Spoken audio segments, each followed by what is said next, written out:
Escute a palavra de Deus com o pastor Heraldo Gueiros.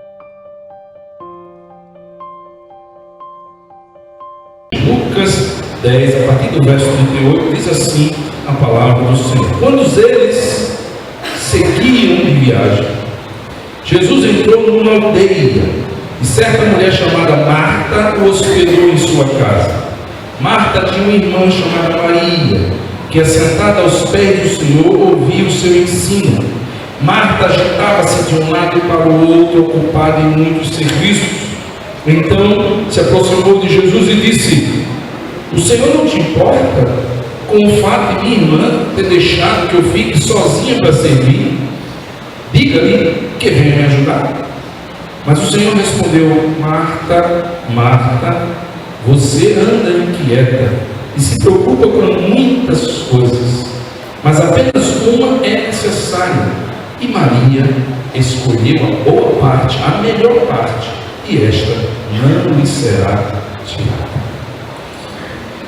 Senhor, nós somos muito gratos por esse culto, pela oportunidade que temos de mais uma vez, com muita liberdade em nosso país, ouvir a Tua palavra.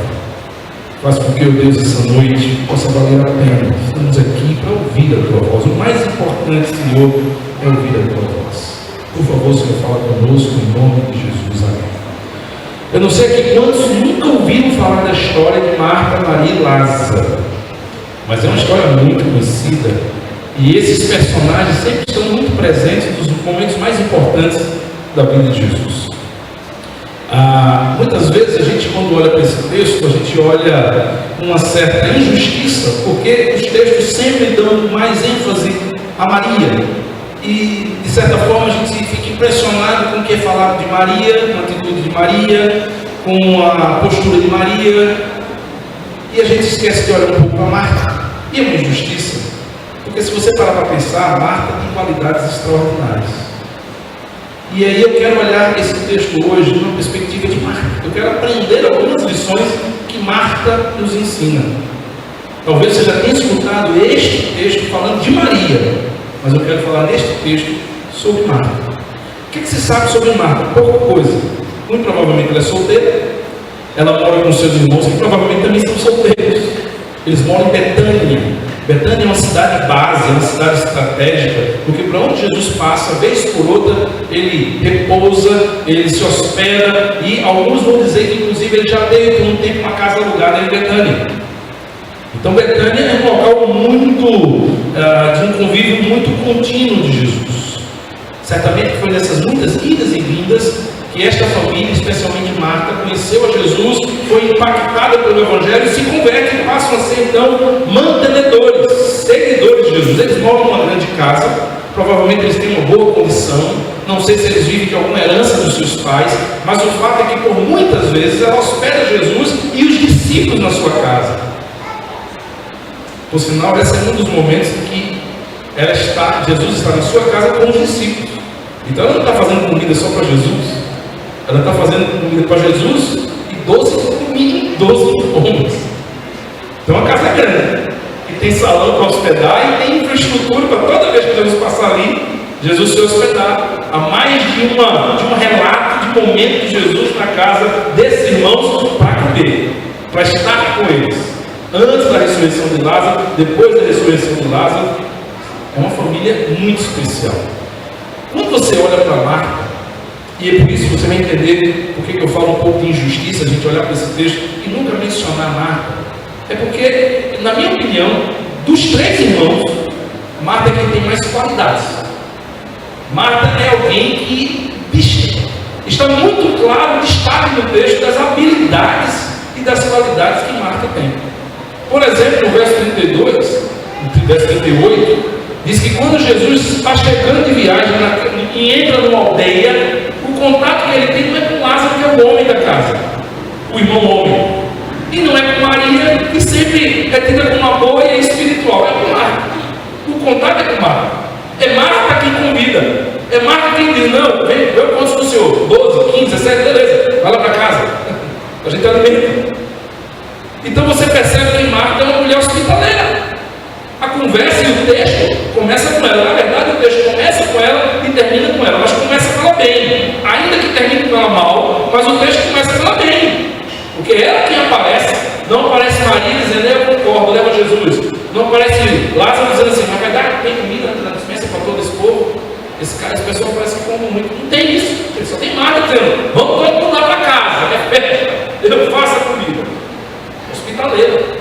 Uma outra coisa que você percebe na vida de Marta, no início do verso 40, diz que Marta agitava-se de um lado para o outro, ocupada em muitos serviços.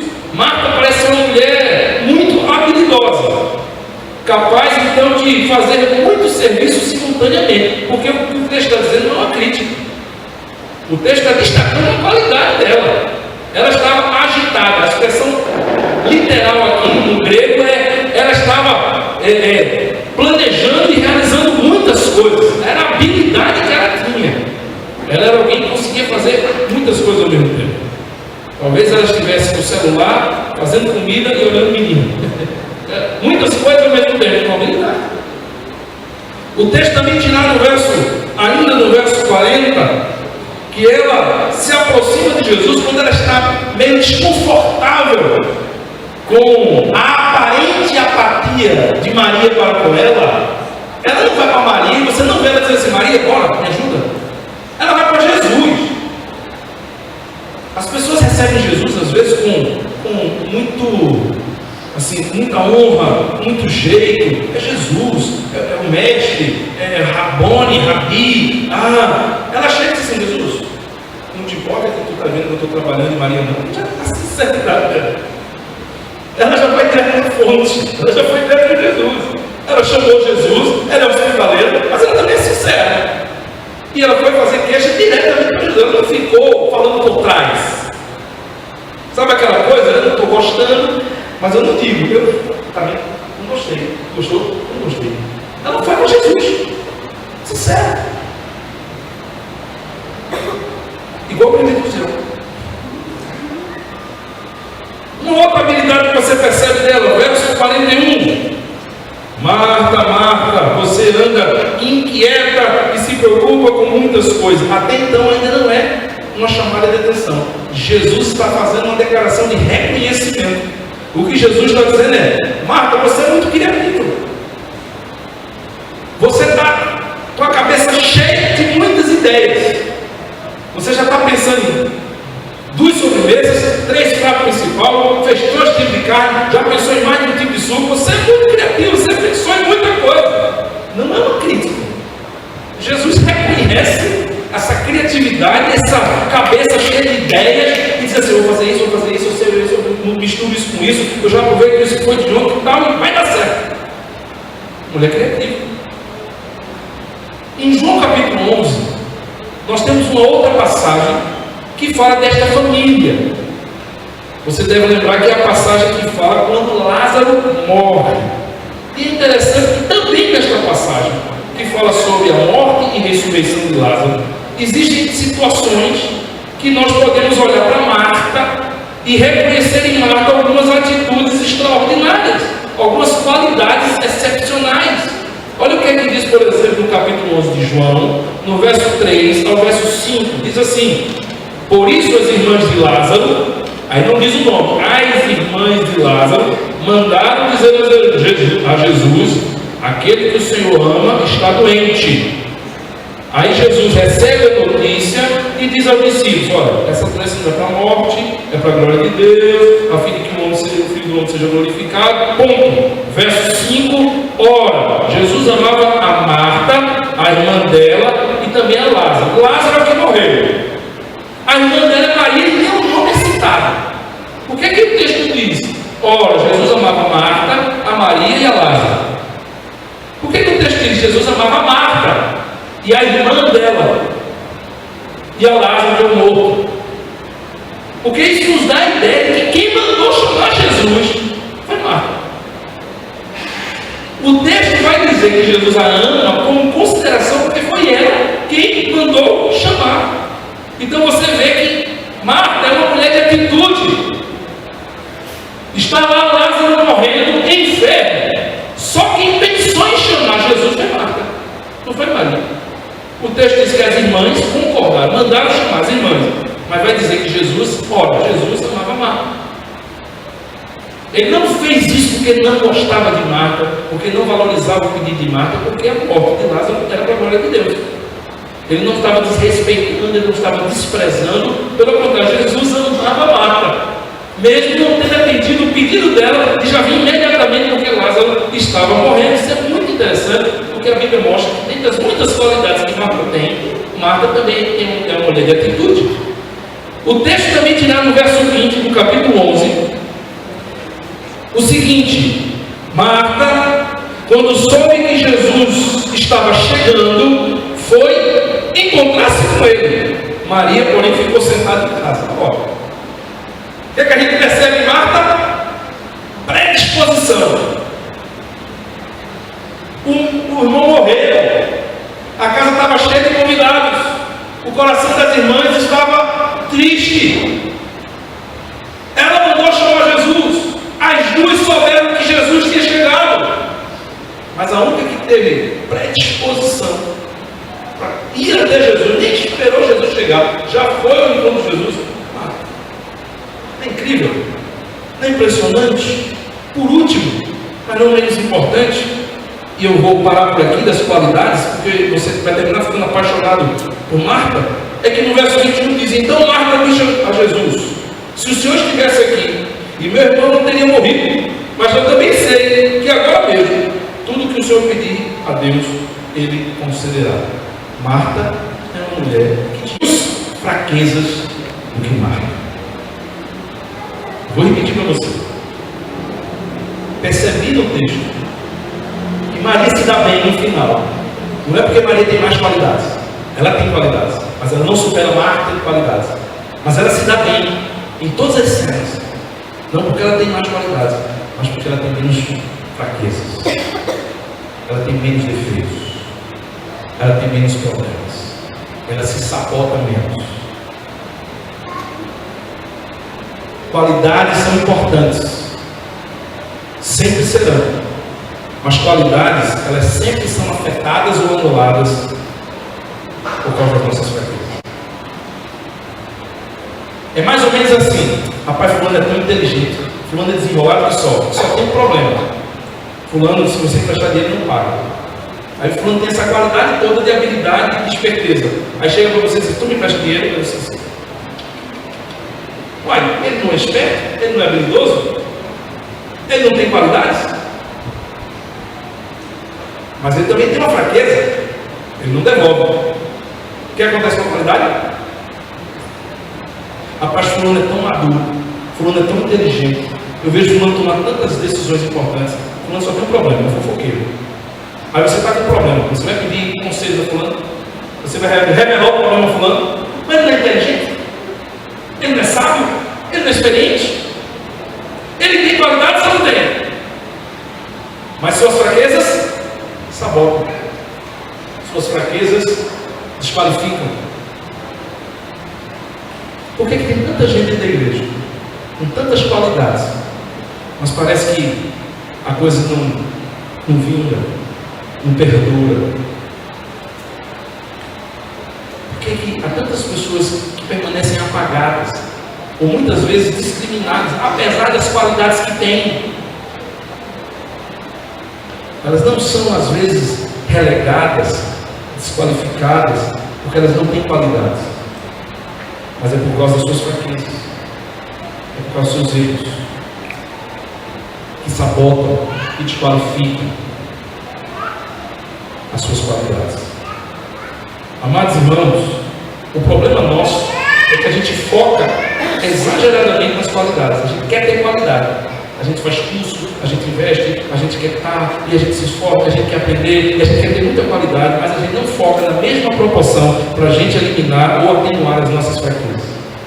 De forma que você aprende uma coisa, mas as pessoas olham para você e não confiam. E você faz uma coisa, mas as pessoas olham para você e veem que você faz outra. E você tenta fazer uma coisa boa, mas as pessoas olham para o que você está fazendo errado, e isso queima o seu filme, isso estraga a sua caminhada, isso faz com que as pessoas se afastem de vocês. Não é porque você não tem qualidades, mas porque você não está trabalhando para atenuar ou para se livrar das suas fraquezas. É por isso que há muitas pessoas que poderiam estar numa situação muito melhor, que poderiam estar sendo instrumentos poderosos na mão de Deus, porque qualidade tem, mas as fraquezas estão maiores. Aí você olha para Marta e Maria e você vê uma discrepância. Como Marta é qualificada, como Marta é inteligente, como Marta é predisposta, como Marta é operacional, como Marta é show. Você queria ter uma pessoa como Marta trabalhando perto de você, mas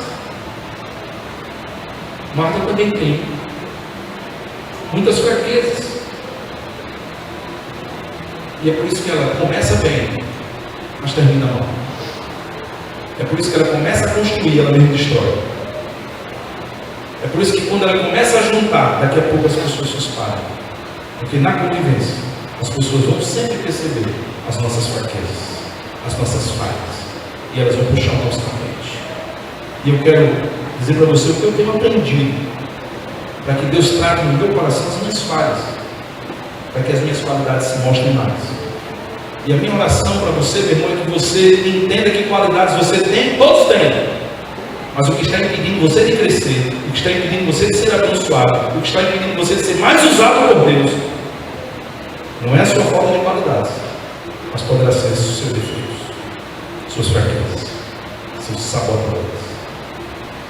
Quais são as fraquezas de Marta? Quando eu comecei a olhar então agora as fraquezas de Marta, eu disse: eu tenho um pouco de Marta dentro de mim. Provavelmente todos nós temos um pouco de Marta dentro de nós. E nós precisamos, amados irmãos, tirar esses problemas das nossas vidas.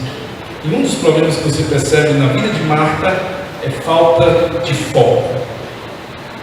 O texto diz no verso 40 de Lucas, voltando para Lucas capítulo 10, o texto nos dirá que o grande problema de Marta não é a ideia que ela teve de hospedar Jesus. O grande problema de Marta não foi de se trazer para si a responsabilidade de fazer a comida.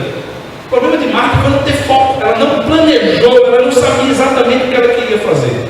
Portanto, como ela não sabia exatamente o que ela queria fazer, ela fez muita coisa. E chegou a Jesus, ela não tinha terminado. E bateu-se os papos todos e tal. Daqui a pouco acabou a conversa, Jesus começou a ensinar e ela não tinha terminado. O grande problema de muita gente, amados irmãos, é falta de foco.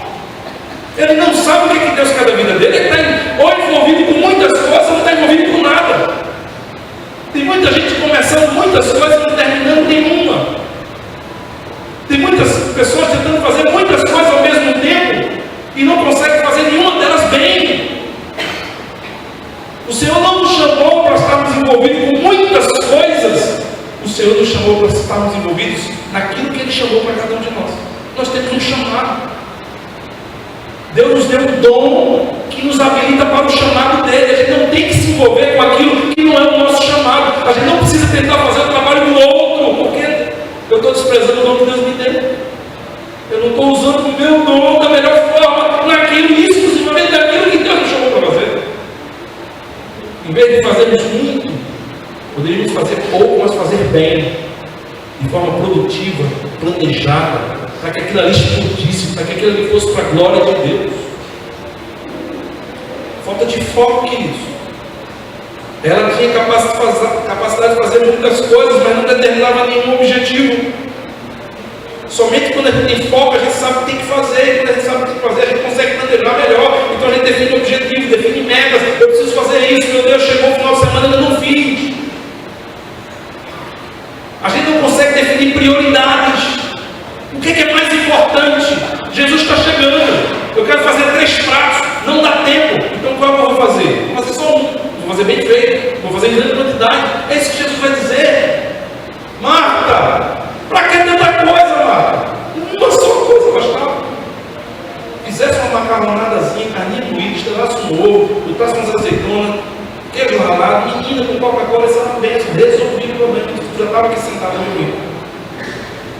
Uma só coisa era necessária, falta de foco. Todas as vezes, com a melhor das duas intenções, e você não definir prioridades na sua vida, dizer assim: eu vou me concentrar nisso, eu vou me dedicar nisso, esse é o meu legado, é isso que eu quero ser bom, é isso que eu quero fazer até o final da minha vida, é dessa forma que eu quero honrar a Deus, é só isso aqui. E você tiver foco, pode ter certeza que você vai andar mais veloz, com mais qualidade, outras pessoas vão se agregar agradar você, porque você só vai ler sobre aquilo, vai estudar sobre aquilo, vai ensaiar sobre aquilo, vai ser bom naquilo.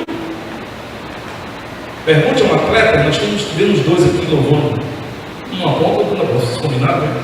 Dois atletas. Pergunte para eles se eles conseguem competir em todas as áreas deles. Você corre todas as distâncias, você faz todos os exercícios de solo, tudo. Cada um tem que ser bom na sua área. O que corre maratona não corre velocidade. Quem corre velocidade não corre maratona. E o cara que tem foco, e ele sabe o que ele é bom, o que Deus chamou, ele consegue dar mais atenção. Ele consegue fazer bem. Que defeitos, que fraquezas Marta tinha? Marta também tinha uma motivação inconstante. E eu penso que muitas pessoas sofrem desse mal também. Motivação inconstante. Sabe por quê? Porque ela começou bem. Ela começou muito bem intencionada, fazendo muitas coisas, mas daqui a pouco ela não aguentou fazer sozinha. A motivação dela foi inconstante.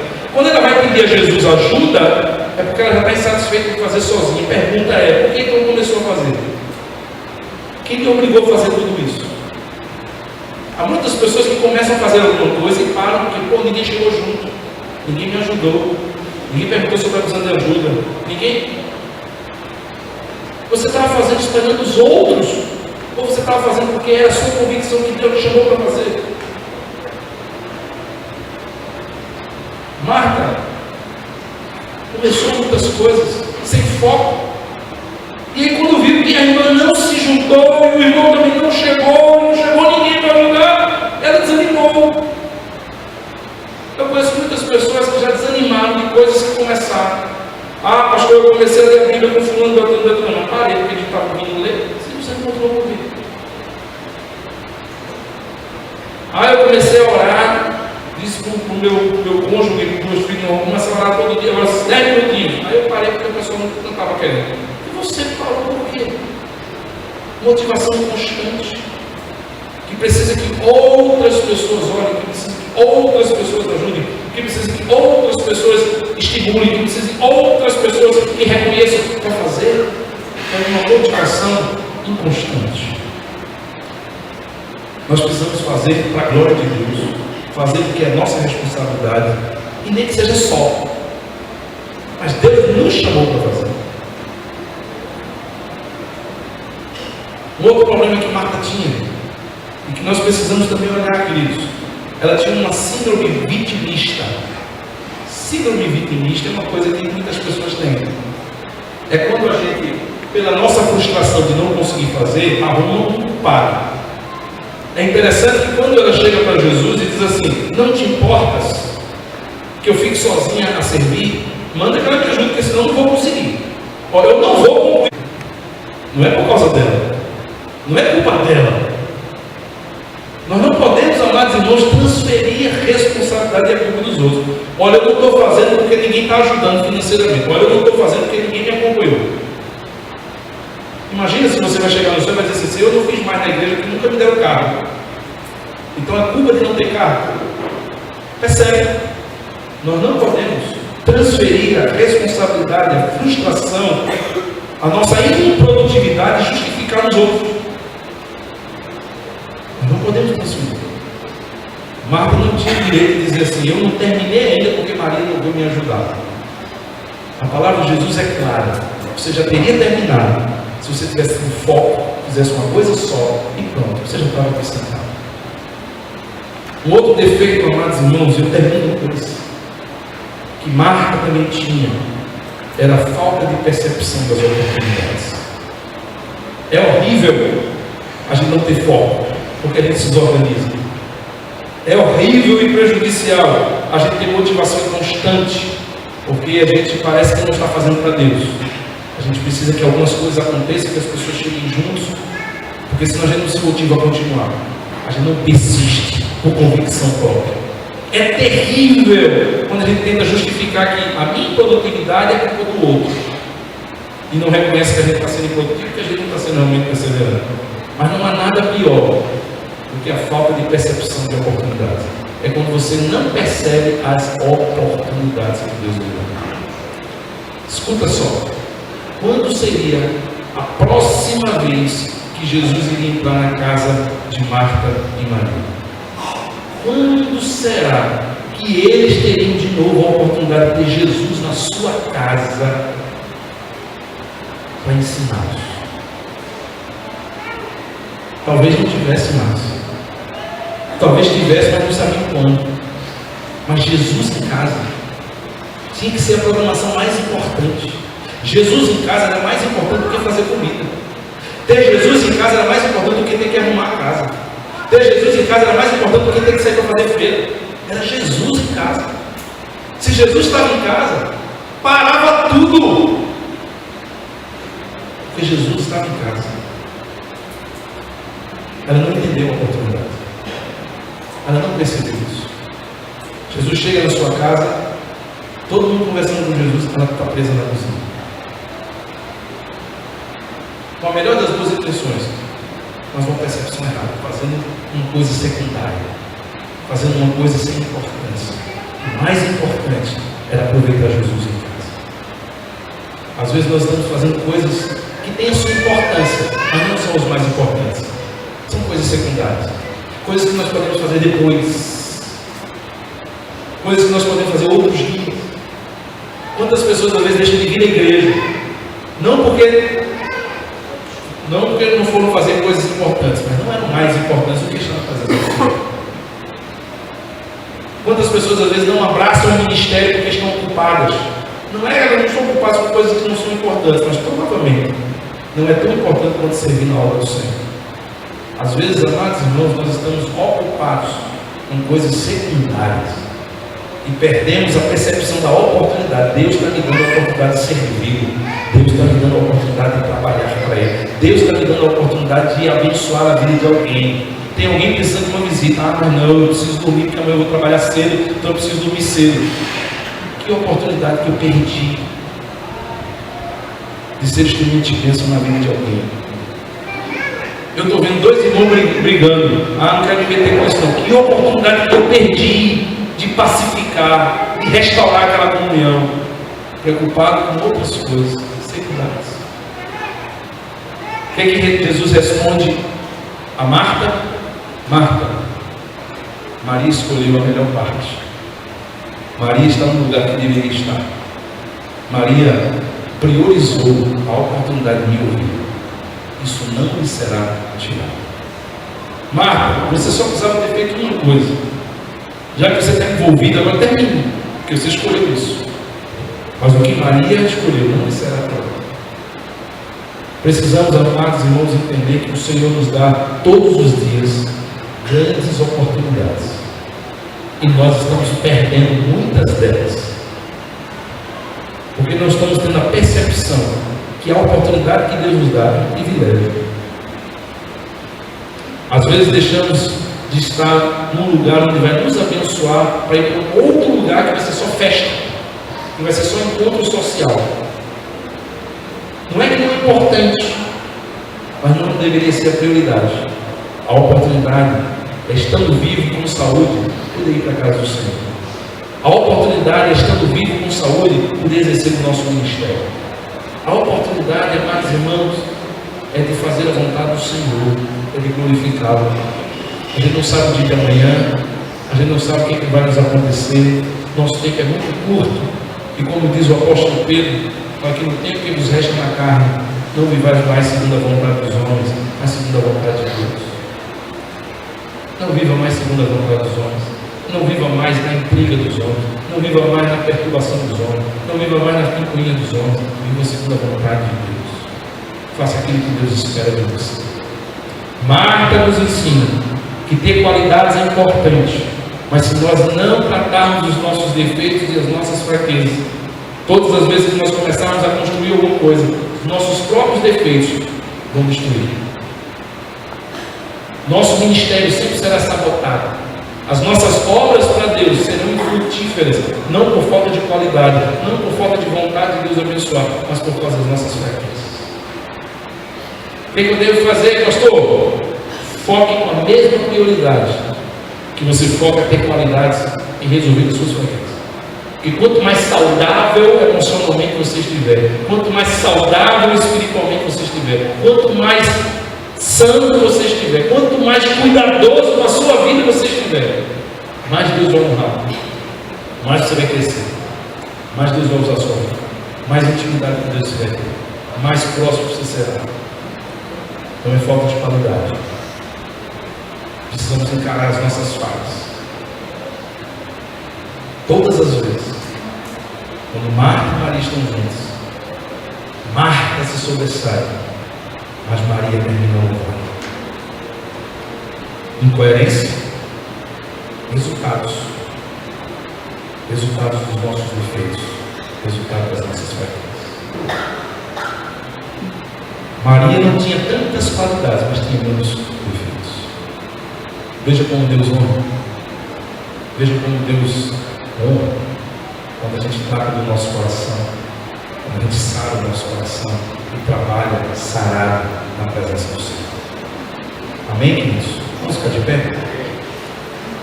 Queria convidar você a orar neste momento, a orar pedindo a Deus que lhe ajude a olhar para as suas qualidades, mas também olhar para as suas fraquezas. E você dissesse para Deus: Deus, me ajude a eliminar essas fraquezas, a atenuar essas fraquezas, a diminuir essas fraquezas. Senhor, me ajude a falar menos, me ajude a criticar menos. Senhor, me ajude a ter um coração mais generoso. Senhor, me ajude a orar mais. Senhor, me ajude a ler mais a Bíblia. Senhor, me ajude a vir mais para a igreja. Senhor, me ajude a desistir menos do meu ministério.